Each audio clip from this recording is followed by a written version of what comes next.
Are you a Mulder or Scully when it comes to believing in UFOs? The mysterious flying objects are commonly reported. Sometimes it's easily explained, like a sighting of Elon Musk's Starlink satellites. But others remain a mystery. Local science writer Chris Rutkowski is releasing a new book called Canada's UFOs Declassified. It's based on reports from average Canadians who claim to have seen UFOs in our skies. Chris, welcome. Can you tell us about your book? Certainly. Well, it's a document that documents other documents. I've gone through files of the National Research Council, looked at RCMP files, files from the Canadian Air Force, and found many reports of investigations into UFOs, covering reports from coast to coast to coast. There were, for example, a nurse on Vancouver Island working at a hospital reported back in 1970 that she saw a kind of Hollywood-style flying saucer with a dome on top, hovering just outside the hospital window. And she says she actually could see the pilots of whatever this was. So sightings are a common occurrence then? It's not like a one-off here and there, hey? No, in fact, what's interesting is that the RCMP and RCAF took these reports very, very seriously. In Canada, we have something like 750 to 1,000 UFO reports every year.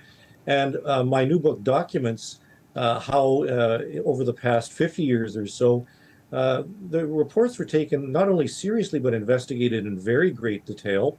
And we have the documentation. This is not just stories. These are actual reports and the documentation of what investigations were involved. What is your interest and curiosity about UFOs? Well, I think it's fascinating from many aspects. It's not just the reports and sightings themselves, although they certainly are curious, but it's the associated other stuff, like the conventions, the reports that you see on TV, the books, the magazines, the blogs, and the YouTube posts. It really says something about our fascination with life out there. Okay. And what should someone do if they spot a possible UFO? Well, I would say, for gosh sakes, tell someone about it. The more people we have reporting UFOs, the more we can try to understand the UFO mystery. And, try your cell phone, even though cell phones aren't great for taking photos of things in the night sky. Try it anyways, because some of this data may be very useful for understanding the UFO phenomenon. Are there any UFO sighting trends going on at the moment?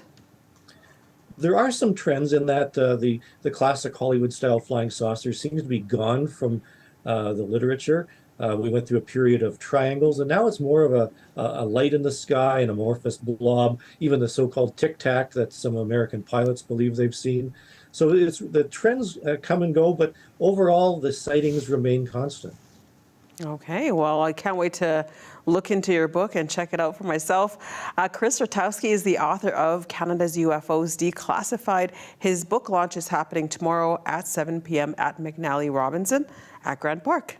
Thank you. Thank you.